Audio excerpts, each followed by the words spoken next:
Alright, so for the second part, how did the United States win the war, the Revolutionary War?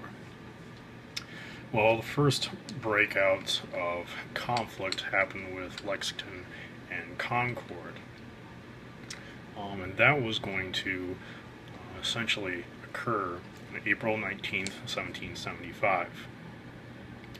Since then, there were several different conflicts. Didn't really amount to many losses. The biggest one was going to be on June 17th, 1775, with Bunker Hill. And the British were going to lose about 1,000, and the Americans had about 450 casualties. Previous battles prior to that, you're looking at 8, 10, 20, nothing too significant.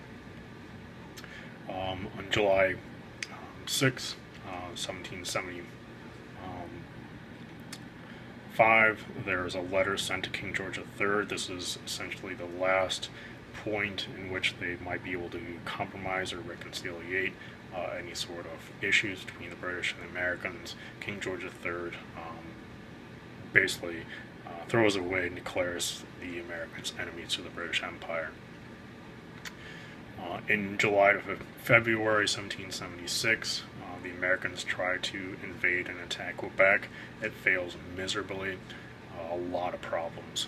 Really didn't get anywhere. In June 1776, the British are going to abandon Boston. They see it as a lost cause, and so they retreat away from Boston. So this can be seen as a victory for the Americans. Shortly afterwards, on July 4th, 1776, you're going to have the Declaration of Independence. With the Americans fighting alone, they really weren't doing very well. They had George Washington in charge of the army. He was losing many, many battles, and across the board, the Americans weren't doing very well at all. If you look at George Washington's records, for example, he loses more battles than he wins. The key, of course, is going to be to win the last battle, which, of course, we'll get to. But the Americans are going to defeat a rather substantial British army at the Battle of Saratoga. George Washington was not involved in this one. But with that victory, the French decide to ally with the United States. And this is mainly due to the fact that they wanted revenge against the British Empire. They had lost the 7 Years' War previously, and so they ally with the Americans, start to supply weapons to the Americans as well as training. Spain and Holland decide to join France in 1779. And then Catherine the Great of Russia organizes an armed neutrality agreement. Basically, all neutral states will cut off trade with Britain. So France, Spain, and Holland are fighting, as well as the Americans with the British, and everyone else in Europe is not trading with Britain. However, the British Empire is so large, while it does have an impact, they are still able to keep on going.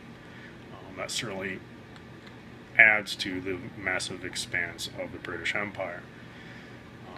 So essentially, you have a world war going on here as well. France is going to provide the United States with all the naval strength at this time. The United States does not have a navy until after the Revolutionary War, and they provide for the weapons, ammunition, and all that for half of the United States Army. Only then, once it started becoming a world war, did the United States start to gain ground. They were getting supplies from the French, and the British were being distracted all over the world, in certainly the seas with the Atlantic, but also fighting wars around Spain and India, and then, of course, North America. So, simply, if you wanted to look at how the Americans were able to win the war, basically the British were stretched too thin. Only once they got the aid of other powers and being recognized by other powers were they able to make some ground against the British.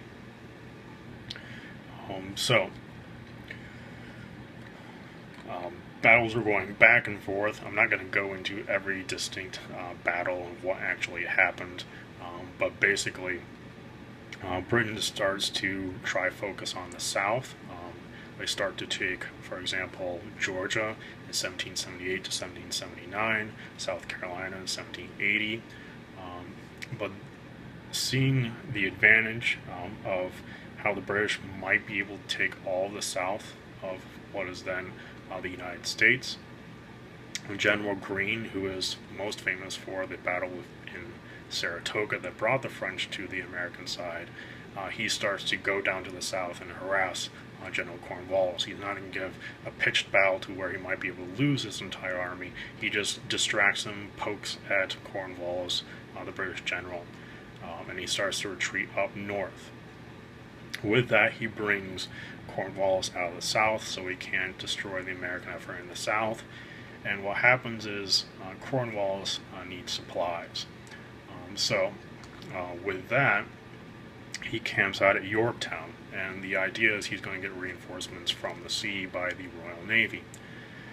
Now, this is one of those peculiar situations where essentially the Royal Navy had complete control over the seas for the entirety of the war, except at this period of time there was not a naval fleet of the British Empire nearby at this time. And so what the French are going to do is move their forces off the coast of Yorktown and start bombarding the British army there. Then the Americans and the French are going to combine their armies and start to assault Cornwallis from land. Cornwallis surrenders. He knows that he's defeated. He knows he can't get out. So instead of prolonging the battle, he just surrenders on October 19th, 1781.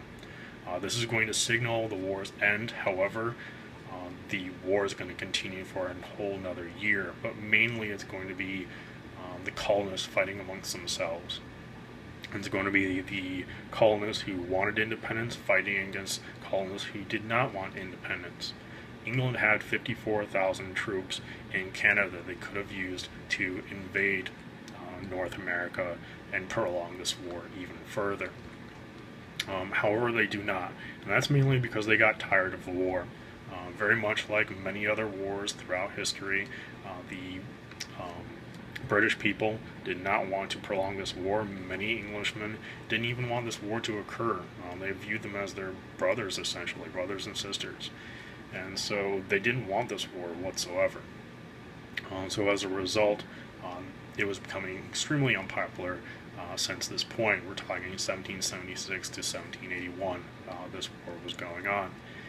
And so, due to the change in leadership in the Parliament, as well as the general public being tired of fighting this war, not only in North America, but all over the world, they just concede to leave it be.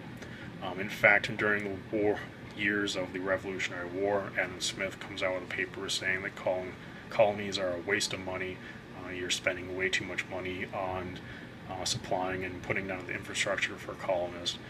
And then now, with this war, many people are saying that you need to secure these colonies. And so this was very influential in England as well. So as a result, England just throws in the rag and they say, we're done. They didn't really believe that the United States would become the United States that we have today.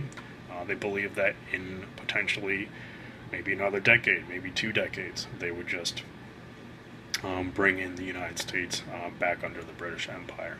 So they just kind of wanted to time out. So essentially, if you leave it there, was the how did the Americans win the war? Outside help and basically attrition, wearing down the British Empire till they got tired of it, and then, of course, they brought it to a conclusion.